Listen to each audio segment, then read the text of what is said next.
Alrighty. Looks like we are live. Hello, you guys. Let me just check settings really quick. Video looks good. Audio looks good. Wonderful. Welcome, you guys. Happy Sunday. I hope you are having a fantastic weekend so far. Goat Girl, hello. Hi. Adley, Energy. Hello from Montana. Hello. Hi, guys. Good morning. Or good afternoon or good evening, as I know it probably is for most of you here, since it's almost no longer morning here on the West Coast. Hello, Lucid Goddess. Hi. Oh my God, me too. I am so excited to get started. I am so excited. There's been a lot of additions this go around, so this is going to be a blast. Hello, you guys. Hey, Robin. Hi. Hi. Fantastic. My apologies for the last minute time change, you guys. I had a quick errand I had to run this morning, which kind of impromptu threw things off a little bit. So appreciate being here. I appreciate your patience with that. But I did not want to miss it. It is a busy weekend, but I absolutely still wanted to come on here and do some Q&As because I'm always looking forward to this. I'm always looking forward to Sundays for this reason. Hello, hello. Hello, Ashley. Manny, hi. Hi, hi. April. Welcome, you guys. Welcome, welcome. Tracy, good morning. Thank you guys for being here. Thank you for being here. Hello, Chi-chan. Oh, this is going to be fun. I'm excited. We're going to go ahead and jump in here in just a couple seconds. I just like to give it a 30 seconds or so to let people come on in and see the notification, yada yada. We will go ahead and get started in just a moment. And guys, let me know if anything is laggy this morning. Everything's looking fine on my end as far as settings go, but just in case if I'm lagging at all, somebody let me know. Oh, thank you, Adley. Thank you. Yes, birthday week was phenomenal. It was absolutely phenomenal. Thank you to everybody who reached out and wished a happy birthday. Y'all are amazing. Thank you. Hello, hello, you guys.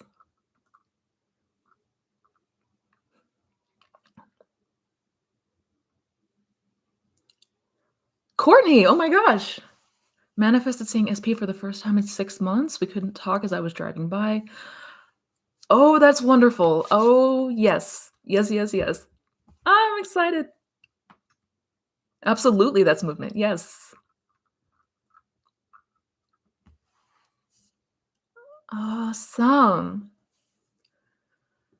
Fantastic. All right, let's go ahead and get started. Let me just get some more caffeine in my system. Man, busy weekend is busy, but so good. Thank you guys again so much for being here. Can't say it enough. I hope you're having a fantastic weekend, a good Sunday so far. I hope it is super lazy. Really, truly looking forward to this time every week. And again, thank you so much for your patience with the last minute time change. But, oh, sorry, just checking. Okay, we're good. Sorry, I thought I saw something in my settings. No, we are good. Yeah, let's go ahead and jump on in. But before we do, really quick, couple of announcements, semi-big announcements, and maybe some of you saw the post that I made yesterday. There is currently a waitlist for one-on-one coaching for the time being. It's not going to be permanent. So if you are interested in working one-on-one together in the future, you can go ahead and sign up for the wait list. But that said, I still do have a couple openings left for my coaching program, the Mindset Mastery program, which starts officially on Tuesday. I'm onboarding all weekend long, and there's a ton of new additions this time, and that's why there's been a bit of a delay getting started because I've added some more hypnosis tracks. I'm doing some more live workshops, working with everybody there, putting the techniques into implementation, like putting everything to practice, really making sure that everything goes without a hitch. So if you want more information about that, and there's still time to sign up, uh, registration is open through midnight tonight Pacific time on the West Coast. All information's down in the description box. It's going to be a lot of fun. And for those who have already signed up and done the course, you have access to all of the new additions as well. So I'm so excited for it. I'm so excited for it. But on that note, let's go ahead and jump in because we've already got a lot of questions coming in, which is awesome. Oh man, I need more caffeine.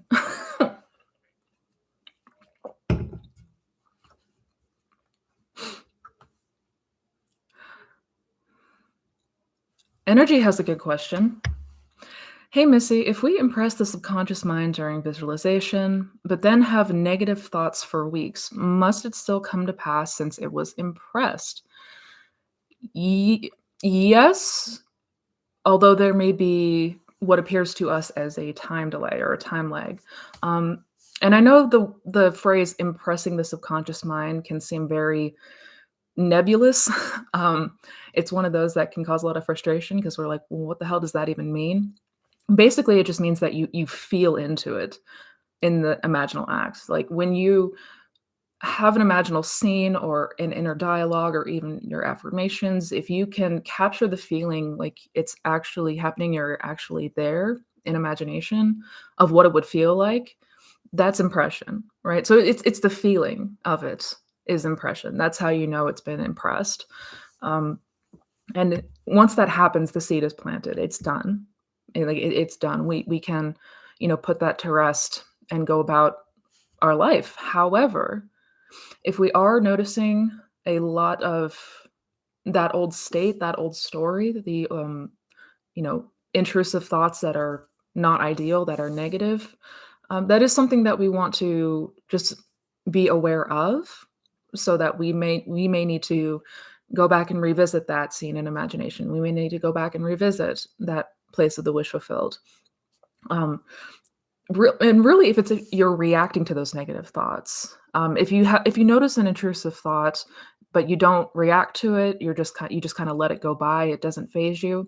That's one thing entirely. But if you're noticing a lot of reaction to that old story still, I would go back and revisit the state of the wish fulfilled. That's sort of where the persistence part of this comes in. Continue to go back to that wish fulfilled place until it takes on the form of a natural state of being, and until you're more or less thinking from that place during the day to day. So is it still going to happen because you planted that seed? Yeah. Yeah. It just may not show up as quickly as we would like, perhaps, because when we react to things, that can cause what appears to us as time lags because we're not living in the end in those moments. So I hope all that makes sense. The short answer is yes, it's still going to happen. However, if we do notice we're reacting to negative thoughts, it's kind of our indication of let's go back and revisit that state of the wish fulfilled. Let's go back and imagine and capture that feeling again.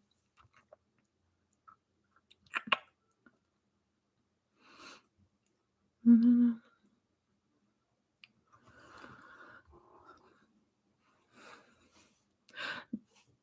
Adley has a good question. Missy, there are nights after I imagine my SP in SATs, I dream about her. However, the dreams are often negative and not conforming us together. What is your take on any possible tips? So, there are some nights that after doing SATs or nightly techniques, you notice bad dreams, basically. And dreams are essentially that they're a window into what we're carrying subconsciously. There are ways to us. It's a way for us to see what we may be thinking and feeling subconsciously. The beliefs and assumptions that we may still have can show up to us in dreams. Just like with the 3D, dreams are feedback. is the best way to take it. It's feedback as to, things that we may still be holding on to subconsciously. So if you notice having bad dreams, I wouldn't panic, I wouldn't freak out, nothing like that. But it is just indication again that okay, there's still something that's holding on here subconsciously. Am I still holding on to this old story? Am I still reactive to the old way of being and what happened in the past? Right? It's just a way to give us a look as to what is going on subconsciously, but we can always change that, right? So no big deal. If you catch yourself having a bad dream, I would first and foremost revise it. Yes, you can absolutely revise your dreams, and we should if we don't like them, and just continue to go back to that place in imagination. Um, Inevitably and eventually, you will not; those dreams will cease. Those dreams will cease. That may just be a bit of resistance to the new story. It will cease. But yeah, yeah. You guys are so sweet. Oh my god, much love.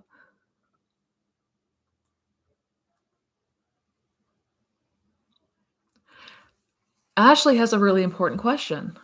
Hey, Missy, if you take a break because you don't feel you're in a good headspace, like a week or so, does this interfere with the bridge of incidents? No. Mm-mm. No.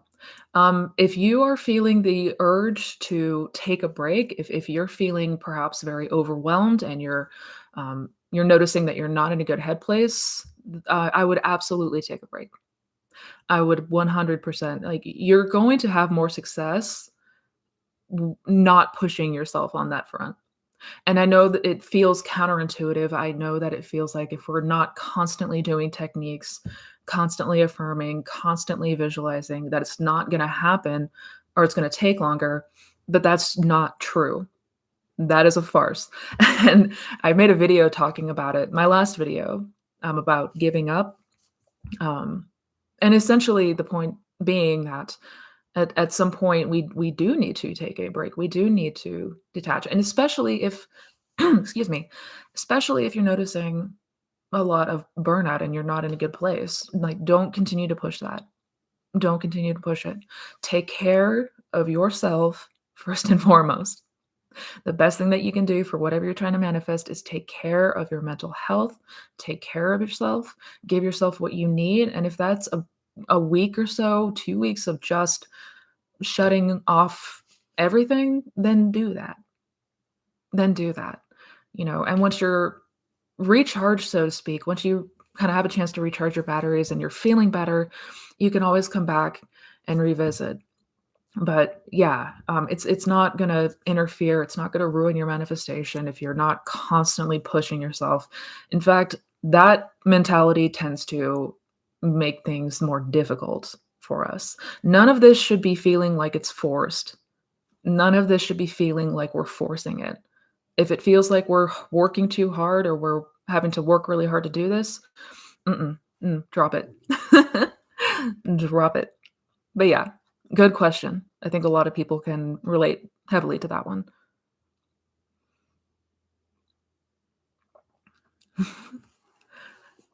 Oh, go girl. Yes. I love it. I'm so happy to hear that you had a great weekend. Manifested a ton of embroidery floss and yarn. I make friendship bracelets. Oh, that's so cool. That's so cool. Man, I used to make friendship bracelets. I really miss doing that. I should pick that up again. How cool. Oh, lost my spot. Sorry, guys. One sec.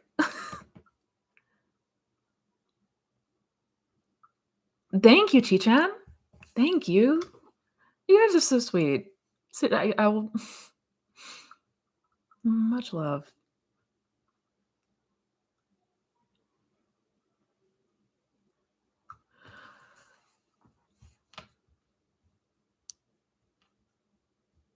Hi from Austin, Texas. Hello. I lived in Austin, Texas for a while too. Love that place.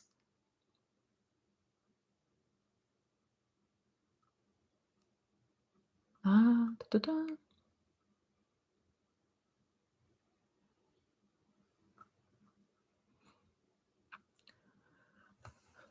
Missy, I have a question about intentions. What exactly would an intention be in the sense of manifestation? Should we should we let go of them or should we persist in them? That's a good question. Good question, Chi-chan. So an intention in as far as manifestation is concerned is really, that's sort of the aim. That's the aim or the outcome that we desire to see manifest. So, I have an intention that this thing is going to happen in the 3D, right? That, I'm going to receive $10,000 out of nowhere. That's setting an intention. Basically, it's just defining your aim, right? And once we get clear on that aim, once we sort of define that intention, that's when, we go there in imagination. First, we go there in imagination to experience what that would feel like and explore that world of what it would be like. Explore that state if you were now experiencing the unfolding of that intention, right? So that's essentially what that means. And should we let go of them? Yeah, yeah. That's kind of the last part of it, right? Once we imagine and once we feel into what it would be like after that intention has come to pass, we drop it, right? We drop it. Um, should we persist in them? If you notice a lot of, if you notice that you're still kind of going back to that old story, I would remind yourself to go back to that intention, right? So once we plant that seed, once we set that intention, like it's done. It's done. We can completely go about something else, go about our lives. But if we notice we may be going back to that old state, we notice those old ways of thinking, that old story. I would revisit that intention, right? So it's persisting to the point where you can comfortably let it go and detach, right? I hope that makes sense. The whole persisting and letting go thing I know can be confusing, but we essentially we set an intention or define our aim. We imagine what it would feel like or what it would be like, and then we drop it. We drop it. But if we notice that, perhaps later on we're still having reactions of the old story, I would revisit that intention.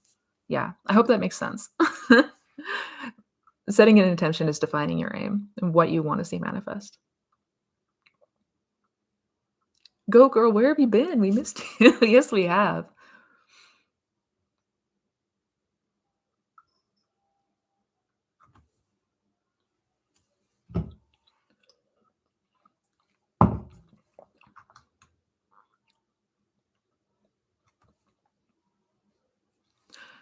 How do we sign up for the one-on-one coaching waitlist? If you go to my community tab on my front page, if you go to the community tab, uh, not the last post, but should be the one before where I mentioned the waitlist. I also leave the link in there, and I'm gonna get that up today on my website. But yeah, if you find the post about the one-on-one waitlist, it's like one or two posts back in my community tab. Yeah. Um, Hi, Missy. I often struggle with detachment. Can you maybe give me some helpful tips and other advices? Absolutely, V. Yeah. This is one that may seem like a struggle, and that's because we don't want to try to force ourselves to get to a place of detachment. Um, Detachment should come naturally once once that seed has been planted and once we have become familiar enough with that state in imagination, you're naturally going to detach from the the state of desiring the thing that you want, right? Like, because you can no longer desire something if you already have it, right? So you will detach from that state of continuing to desire that thing that you want. But it is something that we get to naturally. So the best piece of advice I could say to when it comes to detachment is continue to live in the end in imagination. Continue to imagine what that would be like, what that would feel like really let yourself play and explore this new world. Think of it like you're going into a whole new world in imagination, right? and you're visiting that place and you're living in that place and you're just exploring what that feels like, what that would be like, and just getting more and more acclimated to that place and imagination. That's how we move into that new state. That's how a new state becomes a dominant state, right? A new way of thinking and a new way of being. And from there, we will naturally detach from that old story and from the state of wanting it and desiring it. So detachment is not, it's not something that we should try to force ourselves to do. Um, it's not. It's not something that we can break off through any conscious means. So when it comes to detachment, how that happens naturally when we have really embodied that place of the wish fulfilled enough that it becomes sort of the new home base, so to speak. So continue to go to the end. Continue to go to the end. Congrats on your new job, go girl. Yes. That's awesome.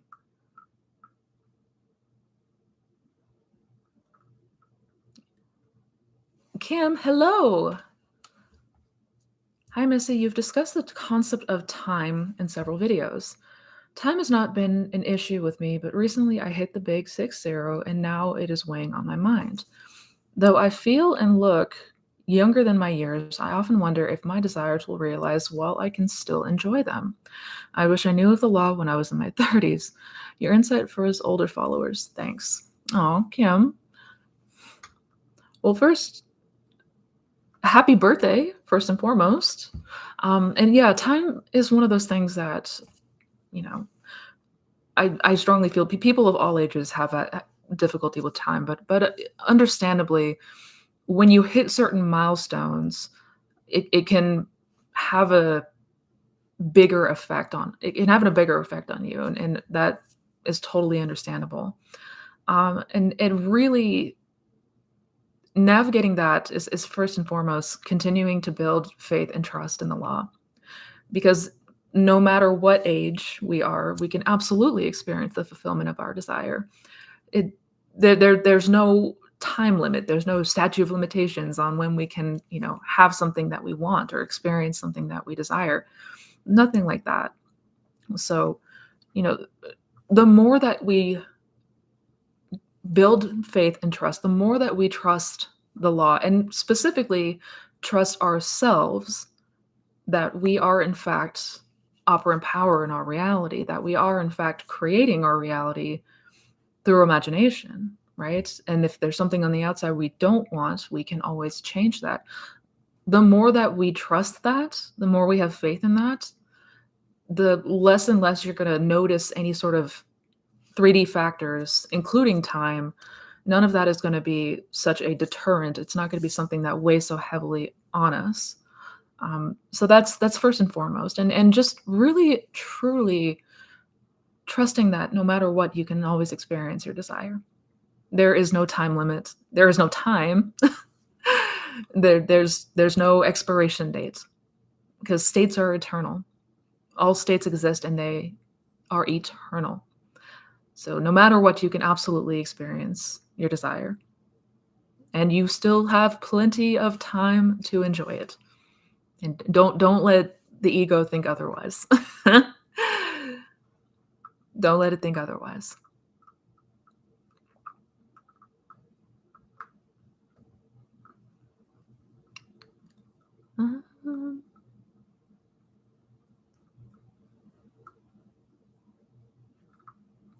Lost my spot again. Sorry, guys.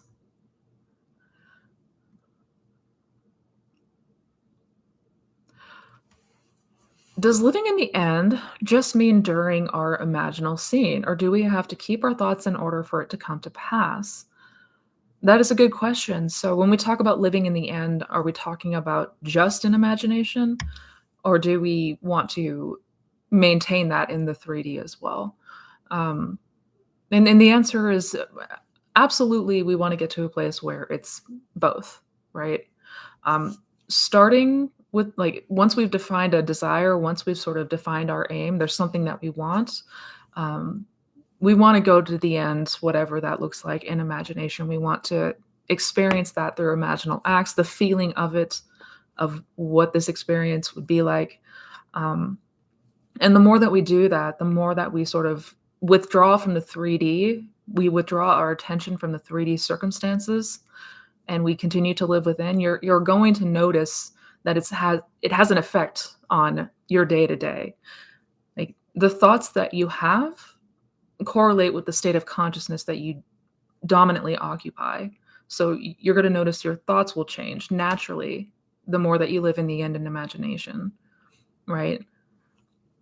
Now, that's not to say that if you have an intrusive thought here and there that it's not going to manifest. No, no, that's not true. But we want to live in the end, especially during our scene. But the more that we do that, we'll start to naturally think and feel from that place in our day to day. We will not be so tied and attached to 3D circumstances and surroundings. Hope that makes sense.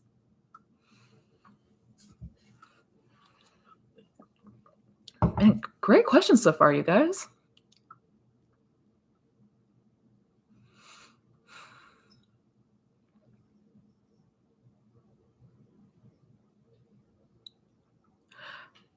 Jana has a great question. How do you get past the feeling of not doing enough? Practices completed throughout the day, but the feeling is forgotten as I get busy through the day. I feel neglectful. Yeah, this is a big one. Because it's a trap. The feeling like we're not doing enough, it's a trap. That is a complete trap. Um, and it's a very, very common thing that we struggle with, especially if you are any type of perfectionist or, somebody who needs something to, you know, like it needs to be perfect. I need to be doing more so that it will show up faster, anything like that. Um, and how do you get past that? I would get familiar with any kind of philosophy about no action, taking no action. Like, for example, Wu Wei, which literally translates into no action. Um, and that this is not a conscious effort. This is not a conscious effort that we're doing here. And I think it's really remembering that and going back to that if you forget. This is not about taking the actions. All we do consciously is live in imagination and till it begins to feel as natural as possible. Doing more is not necessarily going to make it come any faster. In fact, more often than not, it leads to burnout, right? So I think it's remembering that we are conditioned in most societies. We're conditioned to think that if we want something, we have to work hard for it. If we desire to see change, we have to really work for it. We need to, the whole hustle and grind mentality. I mean, we are inundated in society and it's many different types of society globally, but we are inundated with this idea that we have to work really hard if we want something, especially if we want to see something change. And that is not how we apply it here. It's not. Remember the law of reversed effort, that the harder we try, the less likely we are going to succeed. Neville spoke about the law of reversed effort often, and he really emphasized the importance of no trying. You don't need to burst a blood vessel, as he would say. Nothing like that. So I think it's remembering the source of where that's coming from. That is a condition, that is a human condition that we've been taught, but we cannot apply it here. It's not about having to work harder or work more or anything like that. I would remember the law of reversed effort and, maybe study or find out about different philosophies such as Wu Wei or, essentially going with the flow, which I know in and of itself can feel scary sometimes, but truly manifestation is a very natural process. It's not something that we're going to be able to like fight and force and kick and punch our way through. So yeah.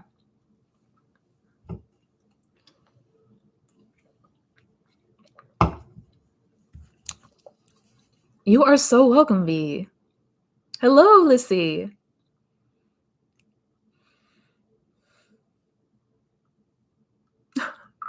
You guys are awesome.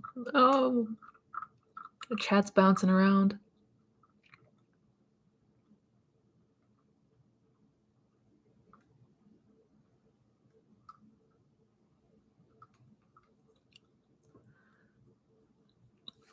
Hello, Mina. Hi. Hi. Thank you for joining.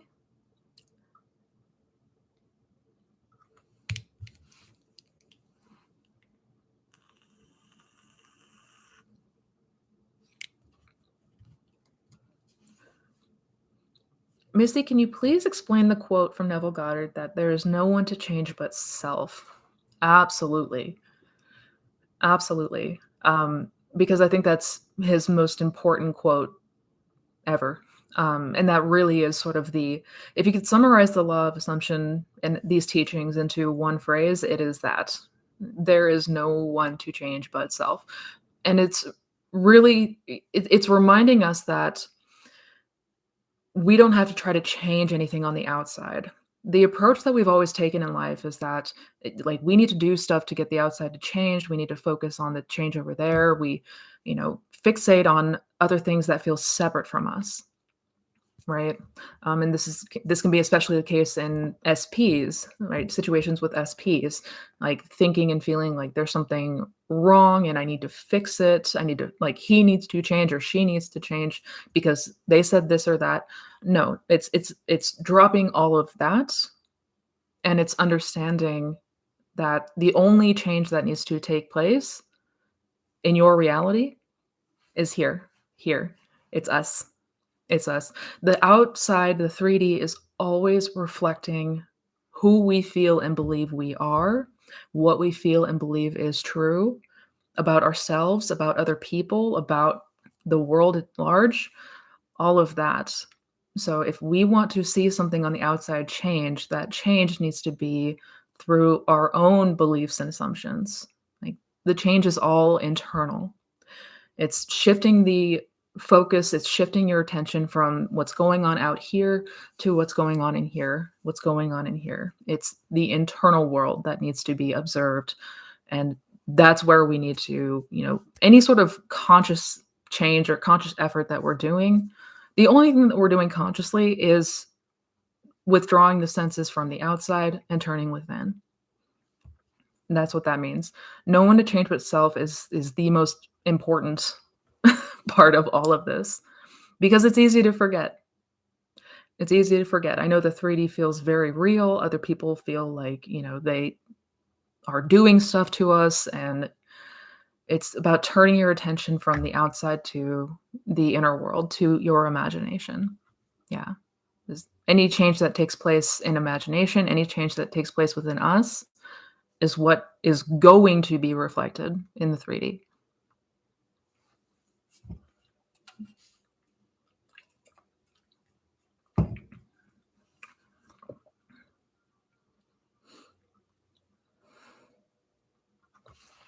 Can you remind me on what you did to work on self-concept? I know one was revision of the past, but what else? And did you do a general self-concept or per category? Thank you. Good question, Tracy. What did I do? A lot of it was very general at first. A lot of it was very general. So once I built up a considerable amount of trust in the law, once I had, because the very first thing that I did was test this, right? I followed the instructions Neville gave to test it, and I did. Um, and I was able to show myself that there's absolutely something to this. So once that had taken place, I did revise. I revised a boatload of things from the past. I did a lot of revision. Um, but I also had very general feelings. I had very general states that I would, I defined what I wanted to feel in general. I defined like, what do I want to experience this life from? Like, where do I want to experience this from? What do I want to generally feel, typically feel? Um, in my day to day, right? What are aspects or traits or beliefs that I no longer feel serve me? Like, what do I feel is holding me back from experiencing anything that I desire to experience? And yeah, a lot of it was very general at first. The lullaby method was a big one that I would go to, right? If you can merge everything into one feeling, if you could take every aspect or category of change, like, and just boil it down to one word to describe what that would be like, and just meditate on that and really let yourself feel into that. That was a big one. And still to this day, the lullaby method is my go-to. You know, I that's an exercise that I do daily. Um, so that one was big. That one was big. You know, moving into the state of just relief and satisfaction, gratitude, because all of these things imply that, in each area of my life, this is how I am expressing, this is how I am out picturing, right? So just really at first it was very general, because you're going to find that if you have a general foundation when it comes to the conception of yourself, the conception of self, it's going to affect each of those categories, right? And I'm really big on laying down a solid foundation first. So yeah, a lot of revision, lullaby method, and I just entertained. If there were specific things that I wanted, I would imagine those. I would visualize those or do sats. I spent most of my time in my imagination, and still do, and I still do to this day. So yeah, I hope that makes sense. I hope that helps. Good question though.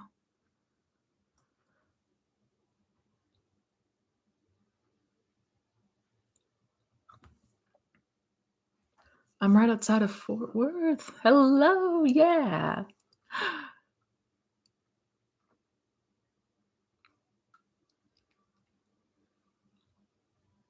Does dropping of a desire can stop the manifestation?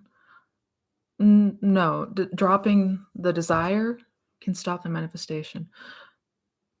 No, no, actually, and correct me if I'm wrong, mindfulness, but I think you're implying um, detachment, or that letting go or surrendering.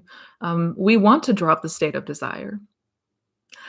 We so that's actually where we want to get to, because the state of desire implies you don't have it, right? The state of desire implies that it's not here, like you're not experiencing that. Um, so we absolutely want to get to a place where that desiring is dropped, and that's the entire point, because you can't desire something that you have, or you can't desire something that you are, right? So we want to, this is the moving from the state of desiring it to having it and experiencing it. So inevitably we do absolutely want to drop the state of desire 100%.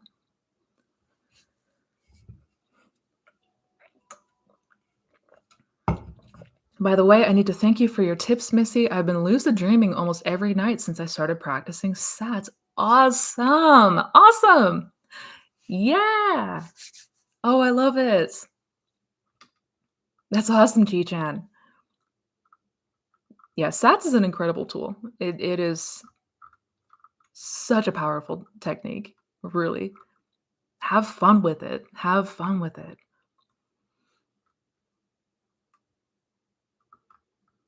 Did I miss something? I feel like I missed someone.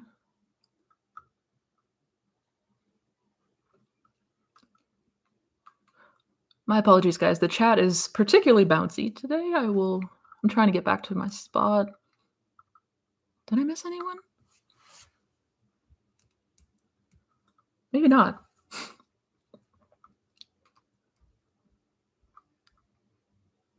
Is there a way to use affirmations to revise our past? Yes, absolutely. And I made a video um, talking more in depth about that topic. If you want to check it out, if you just type Missy Renee, affirmations for revision in the search bar, it should pop up. Yeah, definitely check out that video, but yes, you can absolutely use affirmations to revise.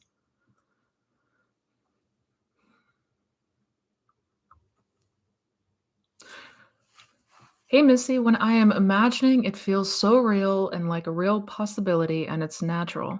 But as soon as I stop my imaginal act, that feeling goes away and I'm back to ground zero. That actually is a good thing that you brought that up, Charlie, because I think this is a fairly common phenomenon. Like being able to experience something, feeling it real in imagination, but as soon as you come back to the 3D, um, it feels like everything kind of goes back to the way it was. And that's not uncommon, especially if you're just getting started, um, or if you've only perhaps started using these imaginal acts recently. I would continue to persist in them. I would continue to go back to them because what you will inevitably find is that it carries over. It absolutely does. Like you notice you start thinking and feeling things from that new premise, from that state of the wish fulfilled, you absolutely will. At first, especially if it's something that's fairly new for you, it it might feel like a bit of a disconnect at first.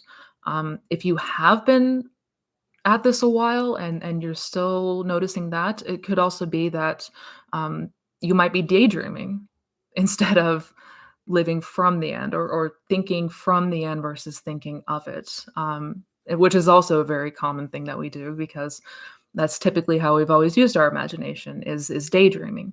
And essentially the difference is when we daydream, we are thinking of that thing from a place of, yeah, this feels nice. I can't, like it's gonna happen sometime in the future, right? Like we still may notice a separation from where we are in the 3D and this imaginal act. When we daydream, we're typically it's more of like a longing for it. I wish I had it, or when this thing happens in the future.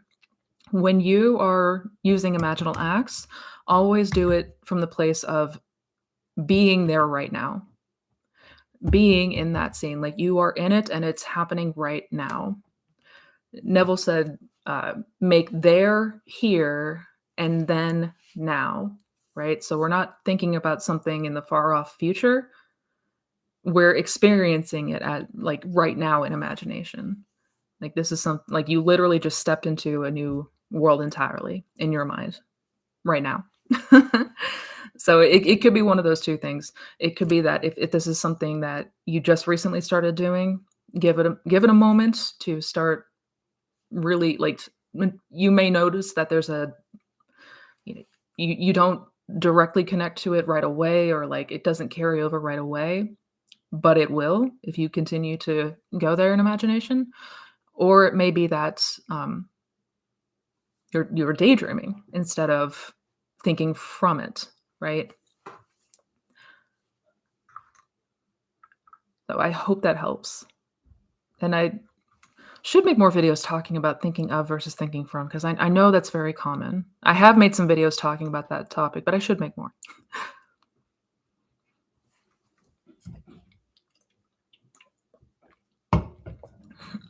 Does SATs have to be a visual, or could I just choose an affirmation while falling asleep? Good question. Does SATs have to be visual? Not necessarily, no. Mm-mm. SATs, the acronym SATs only, it stands for state akin to sleep. So SATs is just that groggy period, that twilight between consciousness and being asleep, right? That's all that SATs means. It's what we're doing in that window. So that can be the form of a visual act. It can be a visual scene, but that may just be something that an internal dialogue. It can be an internal conversation. It can be affirmations that you are resonating with. But I mean, the long story short, no, it doesn't have to be visual. Um, but the more that you're really playing in that feeling state in sats, you may notice visuals start to come up for you naturally. But is it required? No.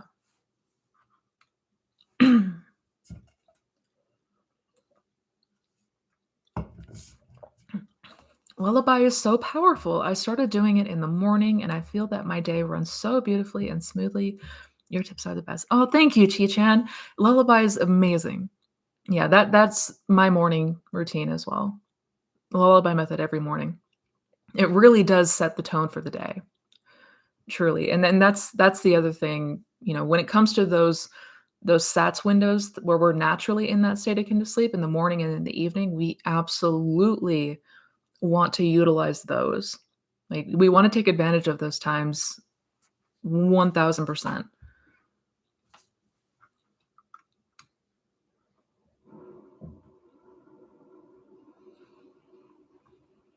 Do we work on self-concept through techniques or through self-observation? Or would it be both? It's both. It's both. So, the change of self-concept, using techniques and self-observation, it's gonna be a combination of both when it comes to changing the conception of self. We want to be aware of what we're thinking, feeling, entertaining, all of that. We absolutely want to be doing that to see and gauge if we are in fact living in the end or not, right? Um, but then, of course, the techniques or the exercises are some helpful tools to move into and maintain that new state. Um, Change those conceptions of self, change the beliefs and assumptions so that we can form the new self concept. So it's both. Good question, though.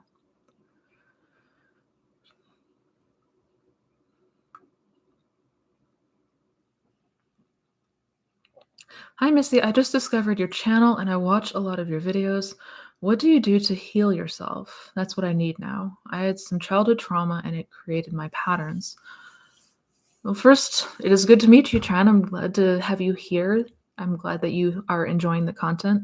And it's a really good question. So, when it comes to healing, the way that I use that term is, you know, living and thinking from the place that I would wanna be, and part of that, absolutely, for myself, included revision, right?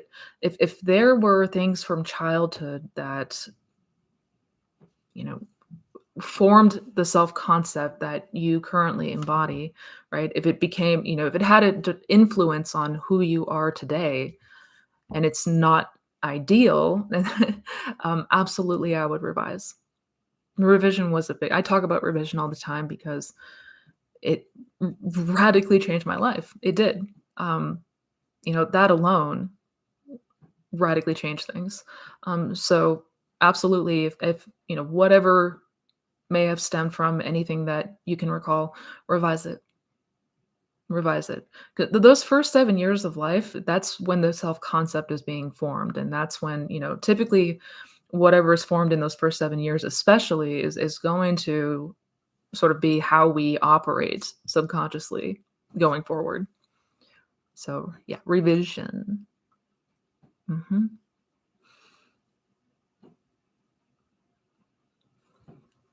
Can you shift into a reality where a health issue is reversed? I can manifest small things, but not sure what the deal is with bigger things. Any advice would be appreciated. Absolutely. You can. Absolutely. And the first step that we want to take to do that is going there in imagination, right? Your imagination is your door to any state that you can possibly think of and experience in the 3D. So I would go there in imagination where you either, you revise the diagnosis or you hear and see perhaps a confirmation from your doctor that you're healed, right? And that everything is looking good. I would do either or when it comes to specifically a health issue that we want to have reversed. And as far as manifesting small things and big things, that's due to the beliefs and assumptions that we have. 100%. If there's the small things that we don't have attachment to, like there's no impact or there's no weight or gravity to them, I mean, we can. It's much more simple to detach from it, basically, or and attach to a new idea or accept a new idea, and that's how we see change ultimately. with big things, seemingly big things, that there is perhaps a lot of attachment, there is a lot of belief and assumption around it. That's where we may notice a lot of resistance. Yeah, that's not uncommon, but that's where imagination comes in. That's where, the more that we do imagine ourselves as the person that we want to be, that's how you begin to more and more accept that new version, that new state of consciousness, and ultimately how we change our beliefs and assumptions. It's imagination.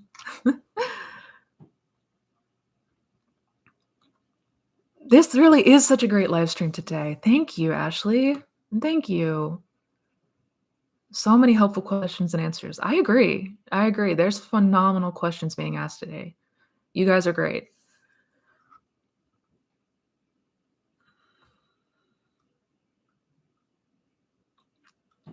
I want a new version of SP, the version that he's romantic and we're engaged. I realize he is still the old version. We had a fight and I told him I'm blocking him. He said, okay. Should I not talk to him until he conforms?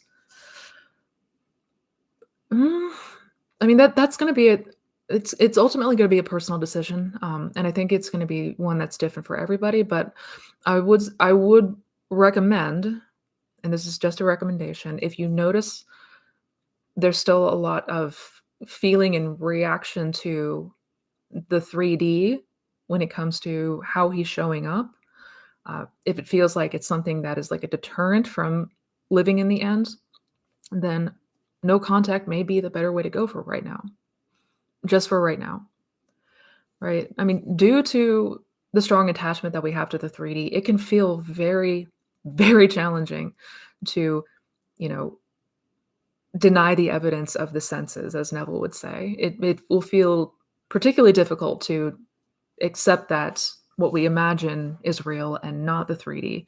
So if you're noticing a lot of reaction and things that are not ideal from him and that version of him, that old 3D state, I would personally recommend, yeah, taking a break from that just to help you live in the end and maintain it so that it's not being disrupted by the 3D, if that makes sense. So yeah, I would. Oh, where's my spot?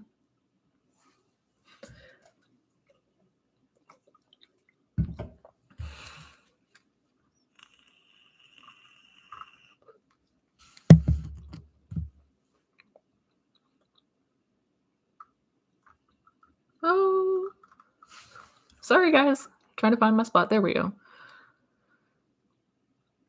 Dear, dear Missy, I just want to say thank you for being here and sharing your time, experiences, and knowledge with us. Love from Germany. Oh, thank you, Sina.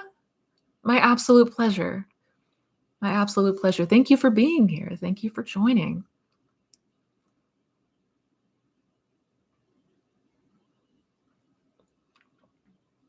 Missy, since others don't have resistance with regard to our desires, why shouldn't we ask them to manifest them for us? Or am I missing a point? I love your thinking. That's thinking outside the box. Since other people don't have resistance in regard to our desires, why don't we just ask them to manifest for us? Um, and if it helps you to like if it helps you to believe more, if it helps to give you better encouragement to ask help from others, I mean, there's nothing wrong with that. But the thing is, though, as the operant power in your reality, like the experience that you're having through your eyeballs, you are solely the one in charge at the end of the day. And that's why, going back to what Neville would say, what I feel is this most important quote, there's no one to change but self, right? There's no one to change but us. Like, we're always going to reflect, we're always going to see the evidence of what we believe and assume is true. So,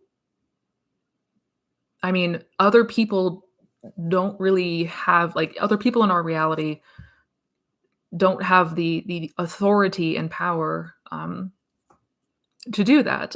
However, if it helps you to maybe if it helps give you a boost of encouragement, knowing that there are people imagining the outcome for you and knowing that they are imagining the best for you. And then, I mean, that feels good. That feels like we can get a lot from that. And in that case, that's a good thing, right? That's a good thing. So I don't see a harm in it per se, and especially if it could help to, just give us that boost or give us that, extra peace of mind of knowing that others are imagining lovely things for us, then I would do it. I would do it. But ultimately we do need to always remember that we're the one in charge at the end of the day. So we still do really want to focus on that end state and showing up and being that person that we desire to be, whatever that looks like.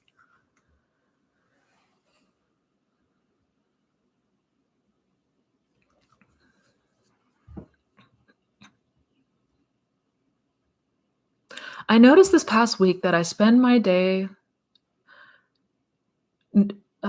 noticed this past week that I spend my day with thoughts that I mad about my job instead of feeling the wish fulfilled and having more desirable thoughts. What can I do to change that? Good question. And good observation, by the way. Yeah. Uh, when it comes to thoughts, when it comes to the thoughts that you have, the repetition, like when we've had these set of thoughts for so long or they're so familiar that we just naturally do them,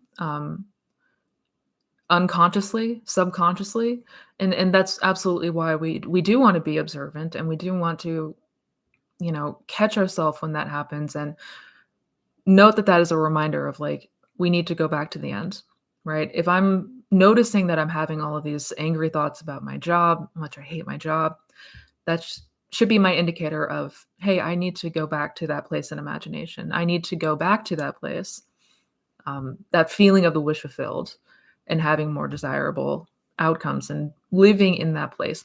The more that you do that, your thoughts are going to change. Like, the thoughts are the byproduct of the state of consciousness you occupy. So the more that you occupy that place of the wish fulfilled, you're naturally gonna start having more thoughts from that state.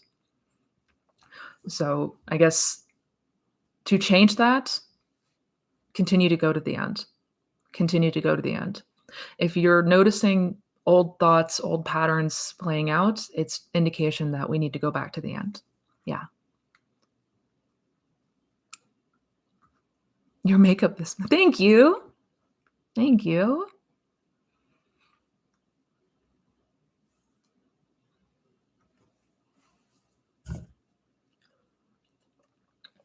April's got a great question. April's got a great question. I'm manifesting my SP back from a third party, and I'm interested in trying SATs. Can I visualize a message from them saying they want to come home, or should I go straight to the end? Good question. Um, and by straight to the end, I assume that you mean the ultimate outcome that you want, be it marriage, a long-lasting committed relationship, something of that nature. I assume that's what you mean by the end, but correct me if I'm wrong. So when it comes to SATs, can I visualize a message from them saying they want to come home, or do I have to go straight to, being married or, wedding night, whatever that might be? Um, Honestly, you can do both. And this this is where when it comes to living in the end or imagining the end, if you can resonate more to the imaginal act of them wanting to come home, um, then do that, right? If it feels like it's a long stretch or a long leap to imagining the ultimate outcome, then I mean, we absolutely if we can go to the end, we should. Let me be clear about that, but if you resonate more to them coming home or reconciliation basically, then imagine that. All we need to really remember when it comes to manifesting in steps, as some might call it, continue to imagine. Continue like if, once you imagine something, imagine reconciliation, then they reach out, okay, now continue from there. Now imagine back together. Now imagine like don't just stop right there and expect it to keep going, if that makes sense. If you're doing it in steps, you just need to remember to imagine the next act, imagine the next act. Or, but we're always naturally all over the linear time frame live. Like we're always living in some kind of past event or some future events. And it's typically, we're always thinking from a place of this timeline, right? It's not just one thing or one outcome. I guess the point that I'm trying to get at is there are multiple ends, right? And even, okay, after marriage, then what, right? Do you just stop imagining then? No, you keep going. So it's more about getting acclimated to continuing to imagine from the place that you desire to experience. So if you resonate more with, them reaching out, reconciliation, then do that. And when that shows up in the 3D, like keep going, keep imagining. More than anything, this is about learning to turn from the 3D circumstances to our imaginal acts, right? And start living from the imaginal acts and reacting and acting from those versus what's happening on the outside. Where people get stuck in manifesting in steps is they just imagine a text message and then have an expectation that that's going to carry them all the way to some other finish line. And no, we're always imagining. The law is always operating. We need to continue to see only what we want to see and hear only what we want to hear in imagination. So I know that was a lot. I hope that makes sense. But yeah, you can absolutely visualize the message from them. And I just made a video, a couple videos back, a couple weeks ago, talking about messing with the middle. Some people would say this is messing with the middle. I don't see messing with the middle here. No. Let's experiment. What do you want? I'll help you manifest it. Yeah, absolutely. Guys, like if you want to, and we should always also be imagining good things for other people, right? And if you want to ask somebody that you're close to imagine this outcome for you, do it. Absolutely do it. Ain't no harm in that. I love your enthusiasm. Go, girl. I love it.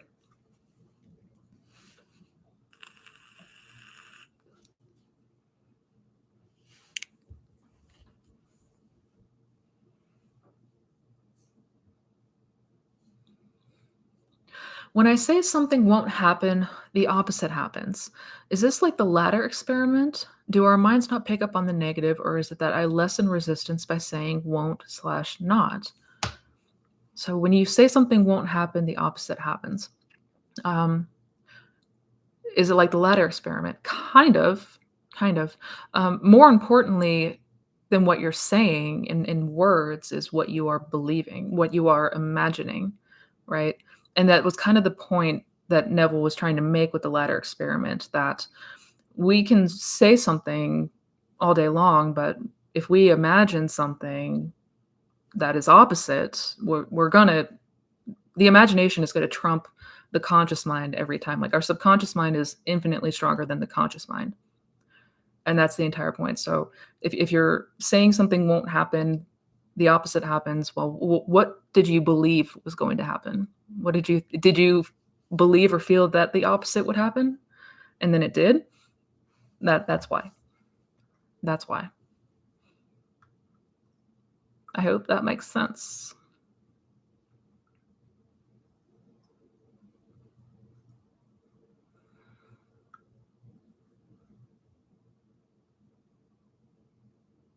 Anytime I think, well, this isn't happening, boom, it or something better shows up. Yep.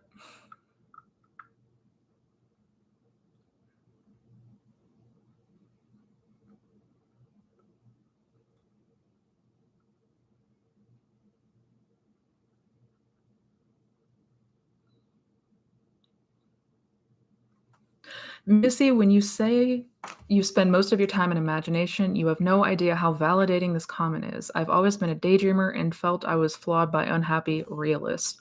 True facts, goat girl. True facts. Yeah. And that, man, don't listen to the realists. Don't listen to them. That's how we got stuck in this 3D hamster wheel to begin with.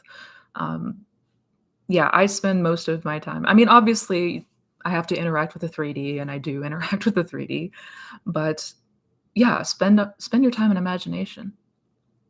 That's really the point that Neville was trying to get across.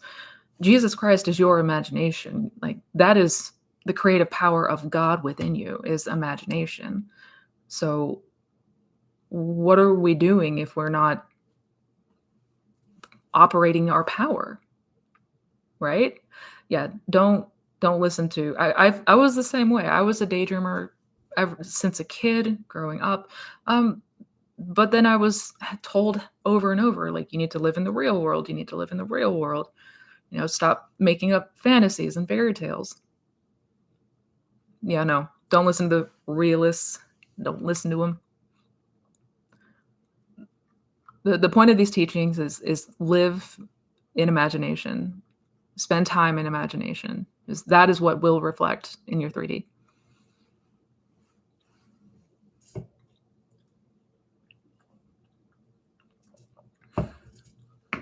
Hey, John. What is a realistic time frame for sleep affirmations to start working? I have a generally low self-concept from a long time, and I'm not feeling any different yet. Am I being too hard on myself?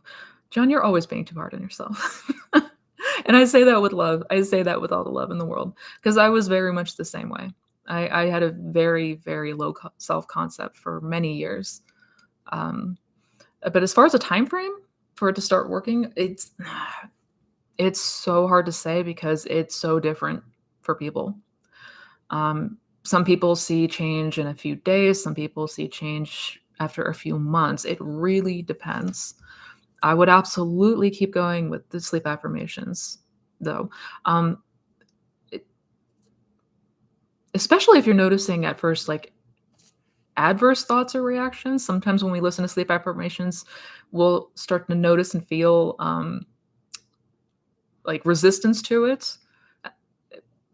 That's sort of indication too that it's doing something to your mind. It's doing something. Keep going with it. Keep going with it.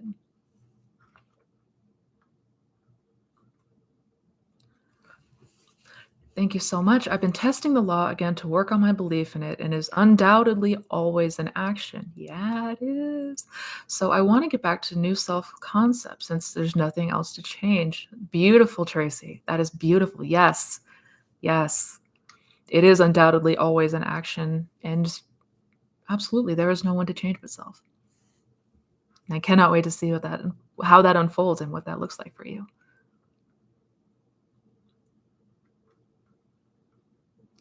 Oh, damn it. Did I miss questions? Thank you for the super chat. Thank you, Jay Green.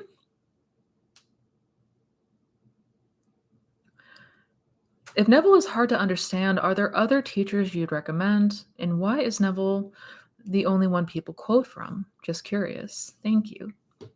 Good question, Jay Green. I wouldn't say that Neville's the only teacher that people quote from. I mean, maybe in the law of assumption community, because Neville Goddard, taught and spoke about the law of assumption. But he certainly wasn't the only one who taught these. I mean, these are ancient teachings that have been around for thousands of years. Most ancient virtually all ancient texts, no matter what the religion, no matter what the spiritual faith and background, there's very similar themes talking about consciousness. So if Neville, and yes, Neville can be difficult to understand. He's very antiquated with his speaking. It's very old-timey speaking style from mid 20th century. There are some newer folks like Dr. Joe Dispenza is a popular teacher. He speaks about a lot of the science behind mindset and manifestation. I would check him out as far as like somebody who's more modern. He's great and he's got fantastic meditations. Um, who else? Wayne Dyer is another good one. Wayne Dyer's a little bit. I mean, I don't 100% agree with everything that he teaches, but it's a very similar vein of Neville Goddard. Um, and I believe he was a student of Neville as well. But yeah, I would check out Joe Dispenza for sure if Neville feels difficult to digest and understand. I remember going over paragraphs over and over again, trying to break down because I had difficulty understanding Neville too, back when I found him in 2015. But I would just kind of go back over it and break it down almost sentence by sentence. I really wanted to understand what this was about. Goat Girl is truly the goat. Yes, yes, she is. Oh, I'm so sorry, Vivian. What question? I didn't see another question from you. I'm so sorry.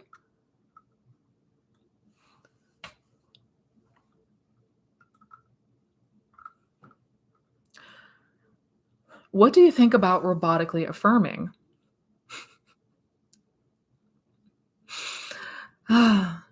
So I'm not gonna say definitively that it's not gonna work for people, because there are some people that have sworn by it. They swear by the fact that they robotically affirm, but I don't. It's not a one size fit all approach, and I will confidently say that. I made a video fairly recently talking about affirmations. Um, my most recent one, where you know essentially affirmations, it's going to be different for everybody based on the beliefs and assumptions that we have. Those who use robotic affirmations, like they didn't have any feeling attached to it, anything like that. From a lot of the studies that have been done and have shown, it's those who already had a belief similar to, they didn't have a whole lot of difficulty accepting that robot affirmation, right? Um, those are the ones who tend to see more success with that, versus those who maybe had a lower self-esteem, maybe had a lot of resistance to what they were affirming or trying to affirm. They would have a lot more backlash. There was a lot more resistance there, and became a lot more difficult.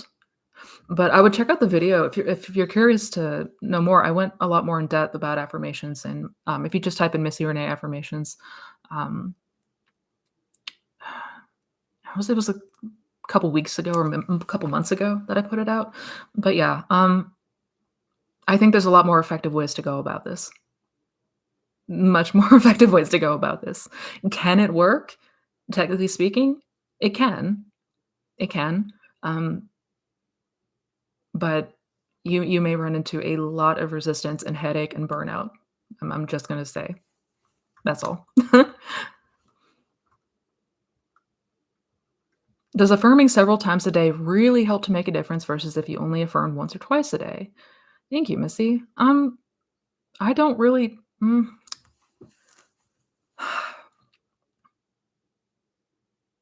No, on it. Well, okay. If you're noticing a lot of that, kind of goes back to the idea of if you're noticing a lot of the old story continuing to come up, if you're noticing you're still fighting with those old thoughts and reactions and things like that, I would go back and use affirmations in those times and in those moments. I would, or anything that you can use to resonate to that new state of being, that place in imagination where you have the thing that you want, right?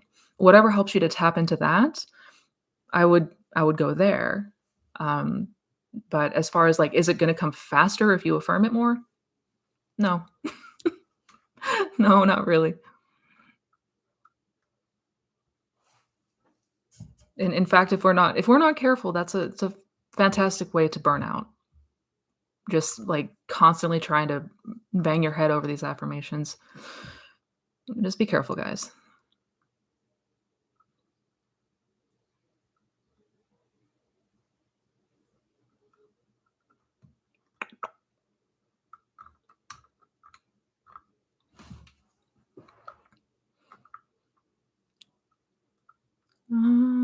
Da, da, da.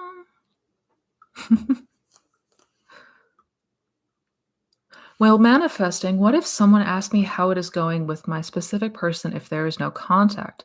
Do I lie or do I have to confirm my 3D circumstances? What about revision past situations? Good question. Good question. So if somebody brings up the topic of what you are aiming to change, like in this case, somebody brings up an SP where there's no contact. Do you lie and tell them what you are imagining, like pretending basically, or do you tell the truth? And we don't have to lie. We we don't have to lie and like pretend in the 3D there's something that there's not, right? Um, no, we don't have to do that. I would say if it is a sore topic for you, if it's something that you don't wanna discuss, I wouldn't discuss it. I mean, straight up, you can be like, "You know what? I don't really wanna talk about it." I'm like, "Yeah, I'm getting to like, I'm moving myself to a better place with that. I'd rather not hash that out." And leave it at that, and you don't have to, like you don't have to hash out the details of the old story with somebody just because they ask a question. No. But we also don't need to lie to somebody and say that, "Oh, yeah, everything's great," if it's maybe not yet in the 3D that great, right? This is, more about trusting and having the faith that when you imagine something with imagination and through imagination, 3D change is going to happen. Like, the 3D is going to catch up to whatever we're feeling and thinking in imagination. Alright, so it's more about the faith in that premise versus trying to, like, fake it till we make it so much, if that makes sense.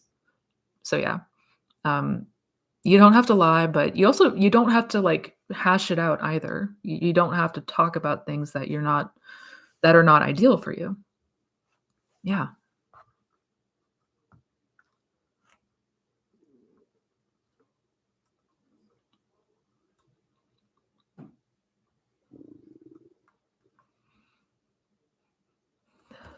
Hi, Missy. How do I go about manifesting a job in a specialized field without studying my butt off? Would I have to manifest loving to study? It's hard for me to believe I can be qualified without studying. That's a good question, JT. So, how to manifest a job in a specialized field without having to study a whole hell of a lot? Um, this is one of those cases where I just go to the end. Just go to the end. See yourself in that position in imagination. See yourself in that field, working that job, whatever it is, in imagination. And whatever the middle of it looks like, whatever the interim between where you are now and that imaginal end, it's going to fill up.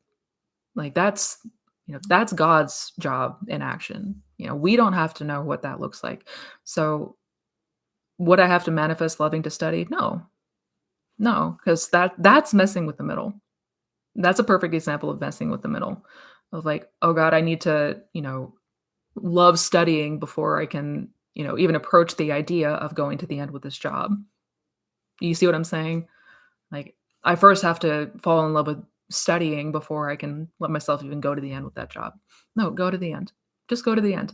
And everything between now and there is going to fill out. As far as 3D circumstance and what that look like, not your job. Just go to the end.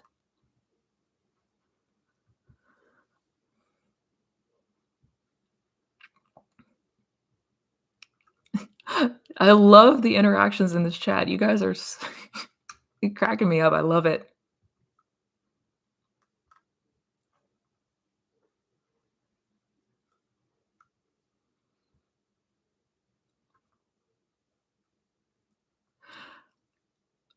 How to trust yourself with manifesting your desire if you self-sabotage yourself. Like, I want to do revision and I recently recreated SP and I want to try revision again, but I realize I am nervous.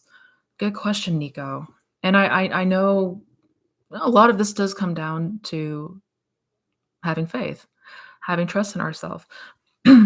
um, especially if it was self-sabotage, especially if you did manifest something good and then had a negative reaction and maybe fell apart again.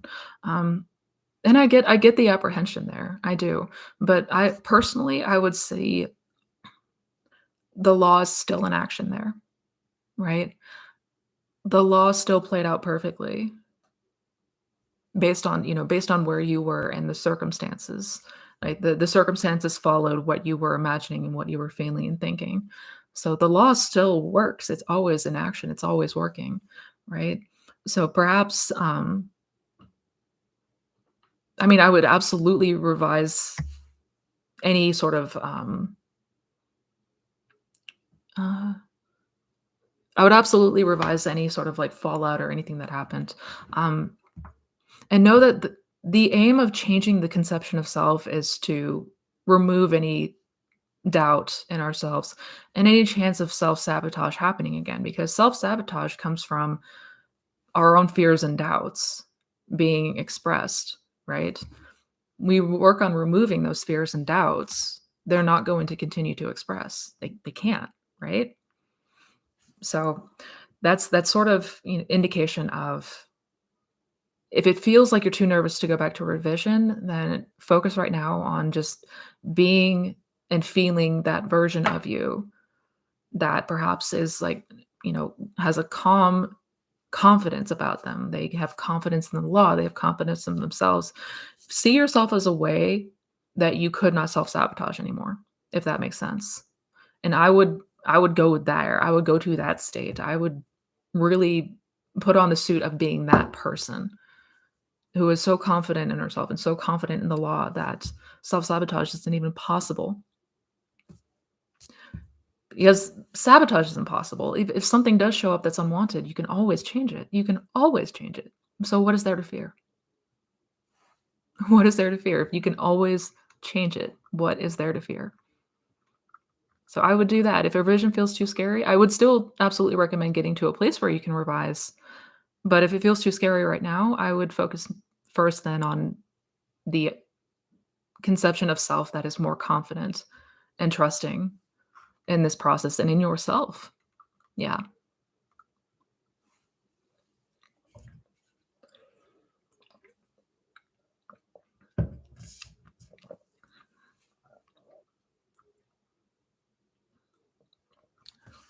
After watching your last video, it really put me in a state of not really caring if Best becomes back or not. It's way deeper than before. I haven't done anything on this since I last spoke to you, but live that is done and created. It is inevitable. I've worked on sats and continue my lucid dreaming. I truly know that it is mine. It is done. 3D is conforming, and I've seen so much change in it. Yes, Robin, yes, that is amazing. I just want to say how thankful I am to be able to work with you. You are truly incredible. Girl, thank you. Thank you. And I'm so happy to hear that like you are in such an amazing place. Like just watching the transformation that has been your journey is absolutely incredible. And that's absolutely what it feels like. It feels like a calm knowing or just inevitably this has to conform, right? It may not even be like the specific situation, but we have confidence in the law. Therefore, it must happen. Yeah. And you're seeing the 3D conform. I love it. That's beautiful. That's beautiful.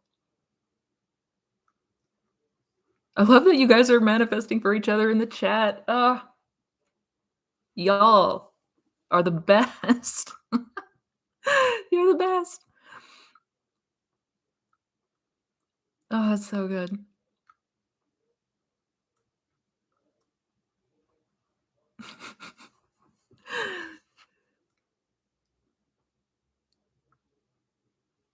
I love it. I love it. I love it.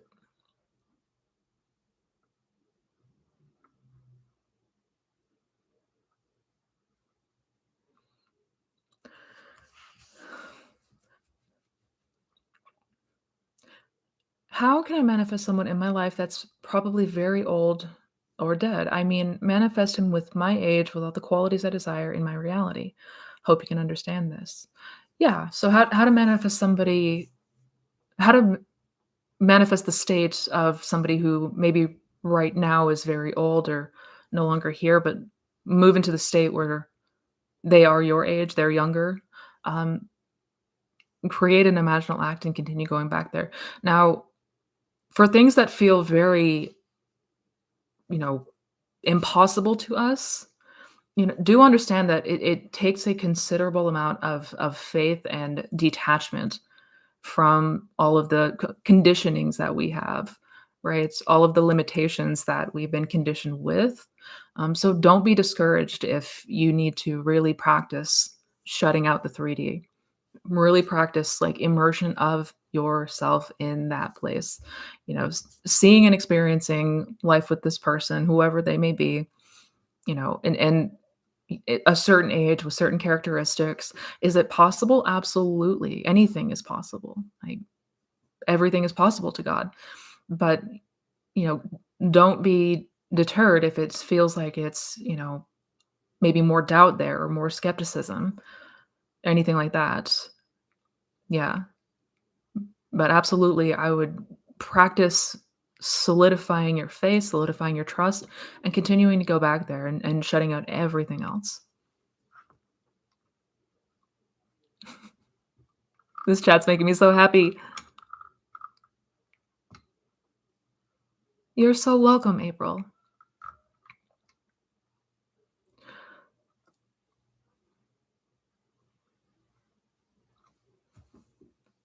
I agree, Go Girl. We all tend to have we all have the tendency of being too hard on ourselves. I think that's a pretty universal thing. Yeah, if we can relax and look at life as a fun experiment, you distress. Yeah, I absolutely agree. Yeah. If we want to approach manifestation with that sort of playful curiosity, like we want it to feel fun. We want to have fun with this. If you're not having fun with this, that's sure indication that you're putting way too much force and effort where there doesn't need to be force and effort, right? Like the way that I started, like when I first stumbled onto Neville and I started seeing all those things that I was experimenting with come to pass, is I wasn't taking it seriously. I was just like, yeah, sure, let's see what happens. Okay, this will be fun if it shows up, whatever. I didn't care. And it showed up. But the minute I turned back to, I need this to happen. I need this to happen. Like, what can I do to make it happen? That's when I'd hit a wall every time. And I started to notice that was a very distinct pattern. So yeah, if we can, keyword is just relax into it. Just not take this so damn seriously. You're gonna find light years of movement rapidly.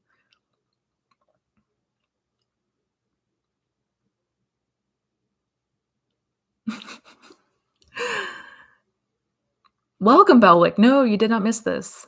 I still got time for a couple more questions.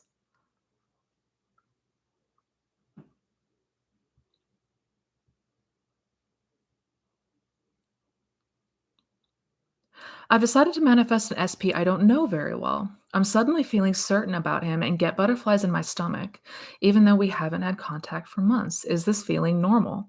Yeah, the butterflies in the stomach? Mhm, yeah. Especially if it's an SP that you perhaps don't know very well, if it's an acquaintance. Um, absolutely, that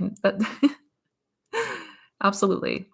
I've personally, from personal experience, I have not manifested an SP that I didn't know very well, but I've talked to many people that have, and they've described similar things. Yeah.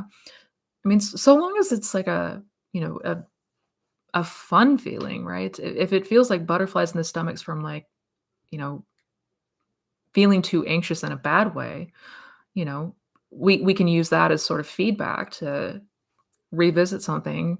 Maybe we need to revisit more and more and get more familiar with this end state. But butterflies in your stomach, I mean, that's what happens when we meet new people, right? When we just start, a relationship with somebody that we don't know well. So I'd say it's good.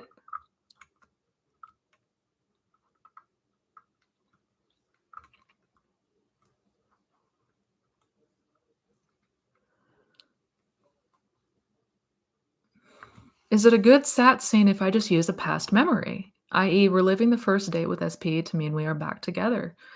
I mean, yeah, yeah, absolutely. Memories are imaginal acts. That's all a memory is. A memory is just an imaginal act. Like, where is your memory located? You see what we're doing there? So every time we have memories about stuff, those are imaginal acts. Those are seeds we're planting. So, I mean, ideally, we want to revisit good memories, right? Yeah. Yeah, that's totally fine, JT.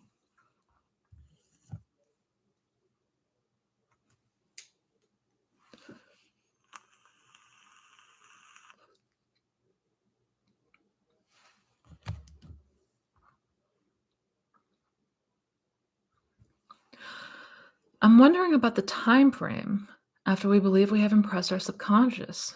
Calm but expectant. Every day I'm expecting my desire to show up in 3D.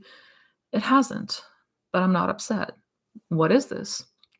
Um, uh, when it comes to time frames, I mean that we don't consciously know, and I know that that's like a huge sticking point for a lot of us. Not knowing when the unfoldment is going to be, right? The appointed hour, so to speak.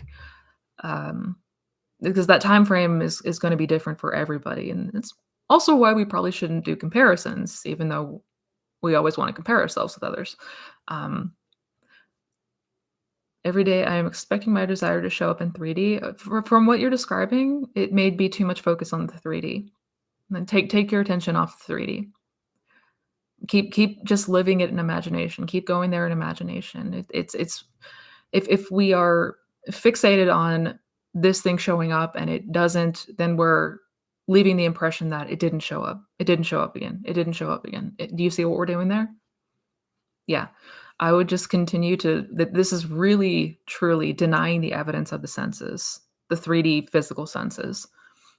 Pay no mind to any of that. And if you want to experience something, you can experience it at any time in imagination. Continue to go back there. Inevitably, it has to show up. It will show up. We don't know when, but I mean that truly doesn't matter. Yeah. So from what you're describing, it's good that, there's you're not reacting in a undesirable way, you're not noticing anything flaring up like that. But yeah, take the attention away from the 3D. That's when it shows up. That's when it shows up.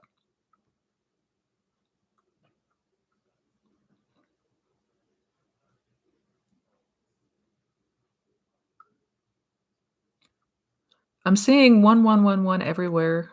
Would like your thoughts. Um, well, remember remember that everything is a perfect outpicturing, right? So if you see number patterns, if you see, things like that, it just means that that was a seed that you planted. And you keep planting seeds every time like you observe and react and confirm something, right? Um, is there any significance to angel numbers? No. Mm-mm. I mean, if you give it significance, but yeah, if you see 111 everywhere, it's because you planted the seed that you're going to see 111 everywhere, basically. I hope that makes sense.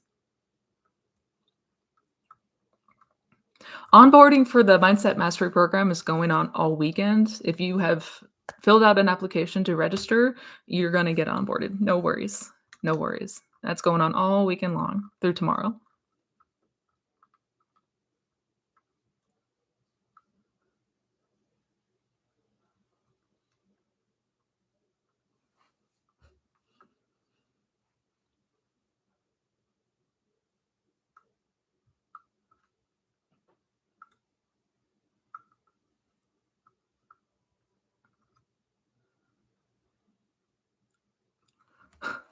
I've been manifesting my SP for a year, but now a new guy showed up in my life that has exactly the qualities slash characteristics that I've been manifesting my SP to have.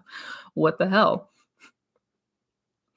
Oh, yeah. This is not a super uncommon phenomena. Maybe you've heard of people talking about the birds before land thing, where somebody else shows up with the qualities and saying and doing the things that you want to see from SP. Um, it's not a bad thing. It's certainly not a bad thing. But I would ask myself, okay, what is my story specifically in regards to my SP? Am I still holding on to any sort of attachment to undesirable traits or circumstances when it comes to SP? Like, just regular day-to-day feeling. Obviously, when we're in imagination, we're somewhere else, but are you still noticing any feeling or attachment to that old story in regards to your SP? Like, do you think he's or she is, absent? Do you believe that they don't wanna get back together? Do you believe that they've moved on? Right? Those indications can make it so we keep that fully in limbo, so to speak. So just observe what the feeling is when it's your specific person, right? What you think and feel and believe your specific person is thinking and feeling. I hope that's not too confusing. Um, because you're definitely embodying the state if that's the outpicturing, but there may be a disconnect between your specific person having those traits. So keep going though. You're absolutely if things are showing up in that way, I would keep going, but continue to work on any story of SP specifically.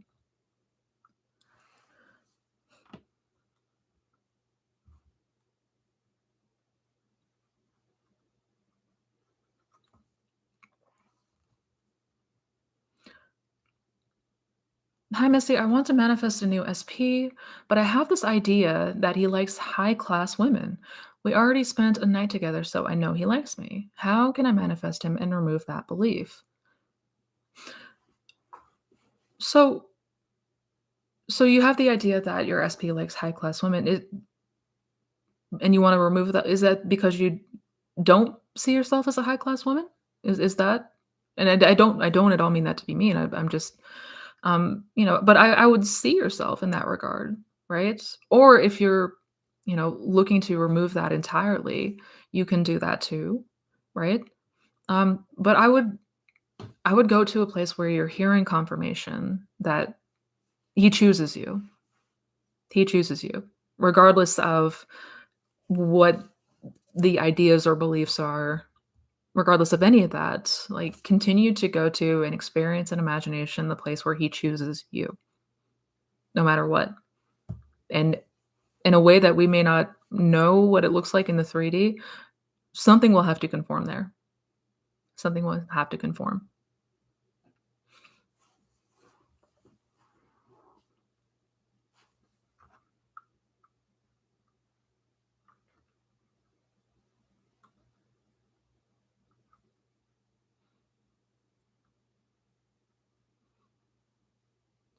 I watched your video about your SP success story 3 times and it really put hope in me.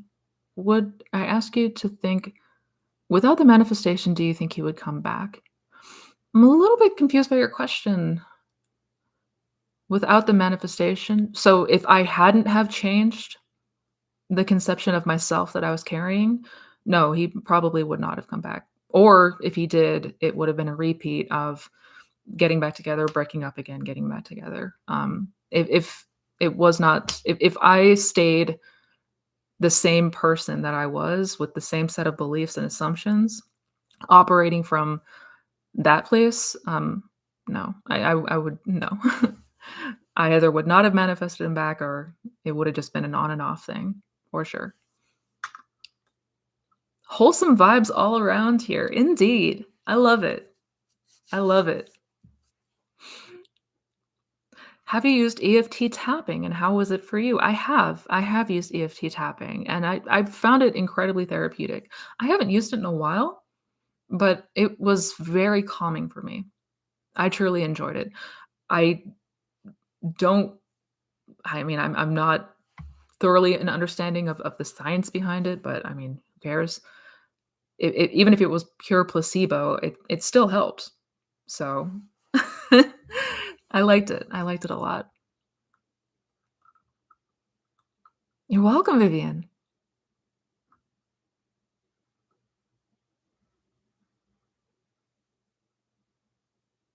Missy, when I do sats or imaginal acts, it's not clear, but I can feel the feeling of love and relief and excitement. Is this still okay for manifestation? Yeah. Yeah, it is. No, it's the feeling. It's just the feeling. If the visual itself, if you're talking about a clear visual picture, that's not important. It's not important. And I truly see a lot of people getting stuck on that point. you know, thinking that their imaginal scene needs to be like in 8K resolution, high definition.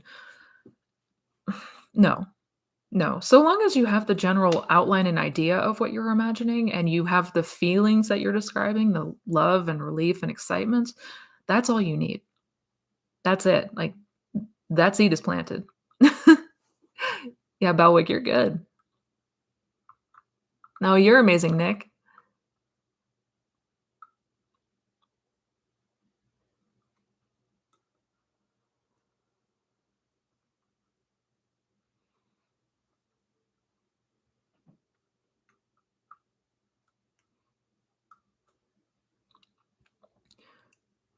Chi-chan, I'm a little okay. In a sad scene, we can bring the tones of reality, which would be the feeling, precisely because it is a scene. But in techniques that we cannot bring senses to, what fits as a tone of reality? Would butterflies in the stomach be something close to what we would understand as feeling? Feeling this in a good way would be evidence that we arrived at the feeling of the wish fulfilled. Okay, so I think are you referring to something like "Isn't It Wonderful," where you're not focused on a specific scene, right? So you don't have the tones of reality or the imaginal senses, right?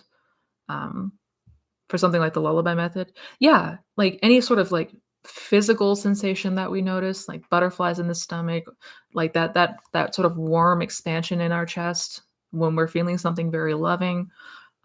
Yeah, any sort of like physical sensations that we note, absolutely.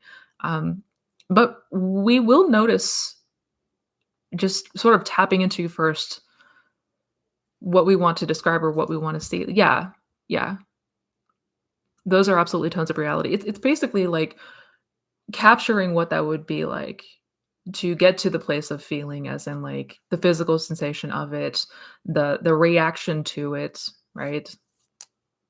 I hope that's making sense. I feel like it's not making sense. Um, when it's something like the lullaby method, yeah, you will inevitably notice a change in how you feel, right? Because we all have different sensations that mean different things for, like, love or relief, right? Like, that feeling of relief that washes over us. That's an instance of a tone of reality. Um, yeah.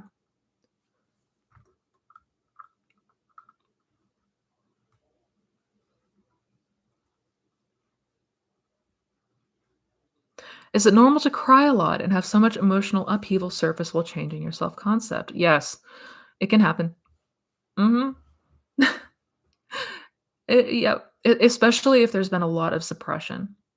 If we have suppressed much over the years, yeah, it may feel like the dam is bursting. Absolutely, absolutely. Um,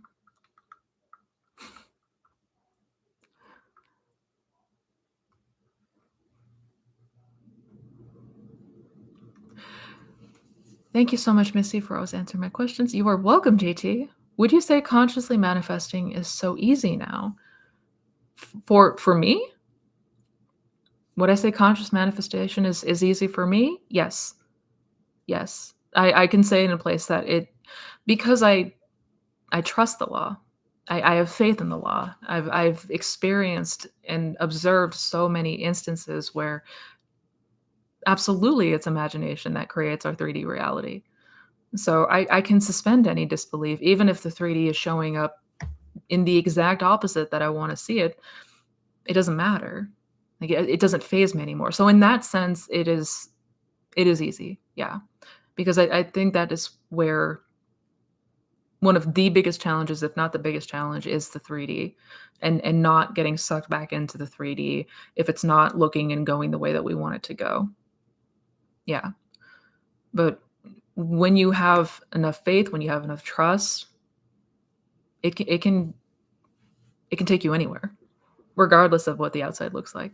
So yeah, I can say it hasn't always been easy by a long shot, but yeah, and that's why building faith and trust in the law is so important.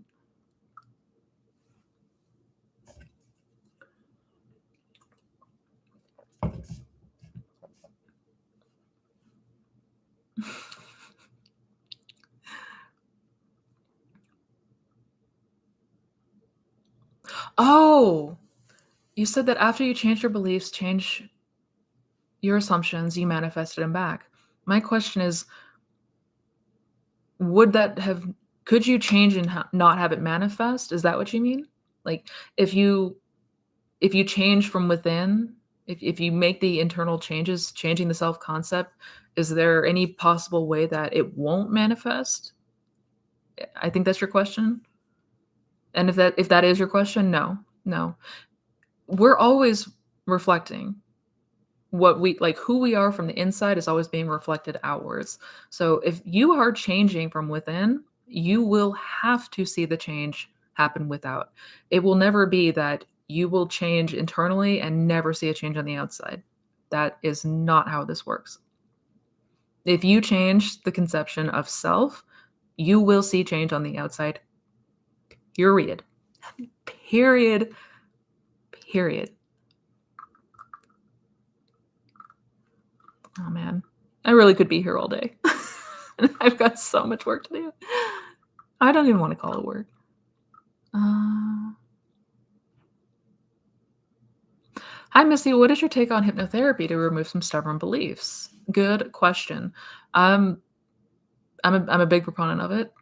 I've had hypnotherapy sessions that were noticeably game changing for me, and essentially that's suggestions through the subconscious mind, which is kind of the one of the points with the law of assumption is that when it comes to the sleepy state and why Neville was so on and on and on about SATs specifically is because subconscious change happens through that sort of suggestion. When you're in that drowsy state, you are much more acclimated to be more open to subconscious impressions and new suggestions, right?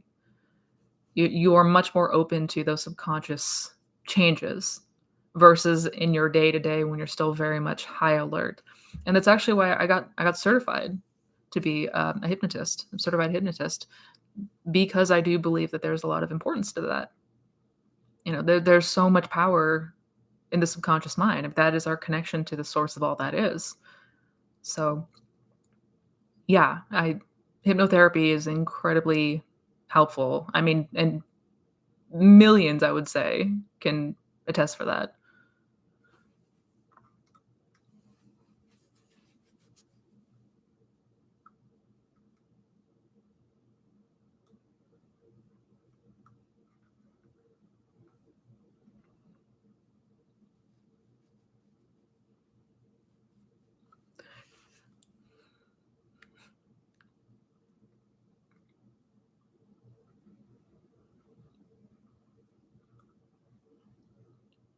Do you think he would reach out after 3.5 years of separation? Yeah.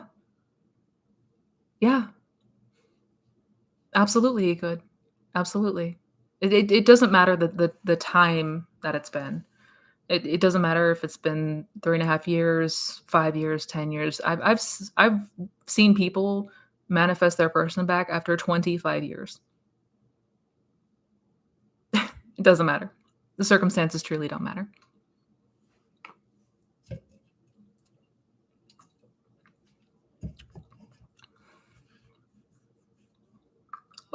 Lost my spot.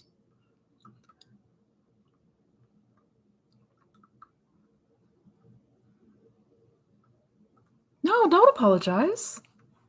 It's a Q&A. We're supposed to ask questions here. That's what we do.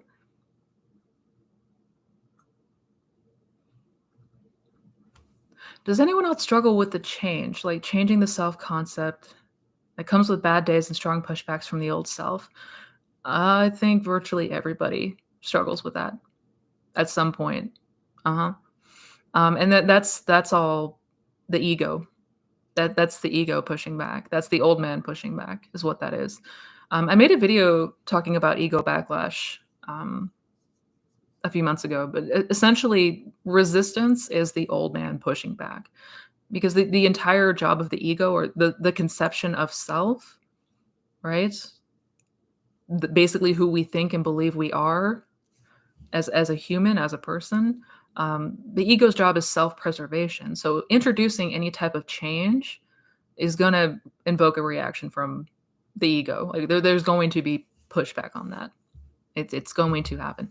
I mean, hence why New Year's resolutions, for example, like, so many people set an intention to change something, and they last maybe a couple weeks, and then, like, the vast majority don't make it, and that is because, yeah, ego pushback, ego backlash. It's the old man not wanting to change.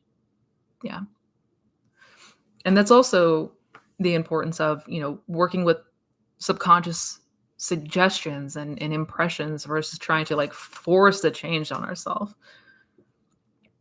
Yeah, that's gonna feel incredibly difficult. Um,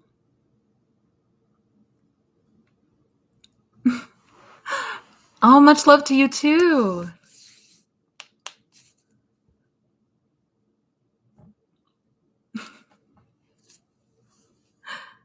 I mean, there's a lot of people that have seen success with hypnotherapy. I mean, they well documented.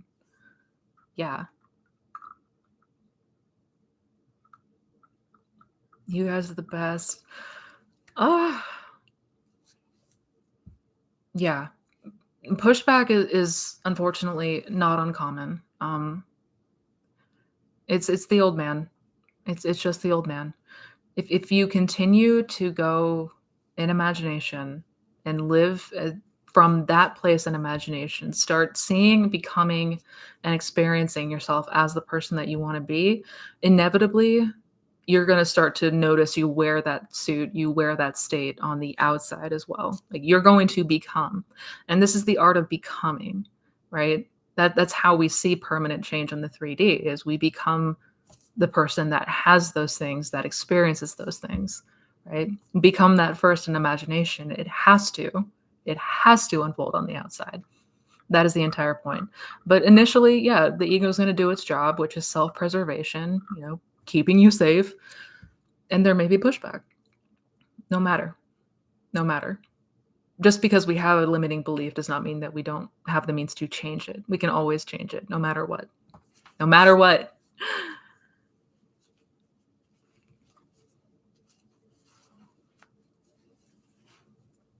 Can you command your subconscious mind, or do you feed it gently? Can I say to my subconscious mind, I need you to focus on a line. Everything is working out always. Yeah, I mean, you can try. You can try to consciously demand something from the subconscious mind, but that kind of goes back to the law of reversed effort, which basically states that when the imagination or the subconscious mind and willpower or the conscious mind are in conflict, it's the imagination, it's the subconscious mind that's always going to win. Subconscious mind is always going to win a fight between that and the conscious mind. So trying to yell at your subconscious mind to obey you, um, I mean, you could try it. But is that how I've had success with this? Is that how I've had success with changing conceptions of myself? No. No. For me, it was subconscious impression through suggestion. Excuse me, I got this frog in my throat. And for me, it was more like suggestion, right? And really getting familiar with that drowsy state. There's so much power in that drowsy state, you guys. I cannot overstate that. Like, if you take advantage of those windows between, wakefulness and sleep, there's a lot of power there. That is the best time to play around, whether that be imaginal scenes like visuals, whether that be affirmations, internal dialogue. But use that time, and you definitely use that time wisely. Yeah. All right, you guys. Unfortunately, it is time for me to go. I do have to get get on with so many other things, but thank you all so much for being here. Thank you all for joining. This has been amazing. You guys have had awesome questions. I absolutely love to see everybody's feedback. I love to see the interactions in this. You guys are the best. Thank you so much for being here. Have a fantastic rest of your weekend, and I will see you all soon. Take care, guys. Mwah.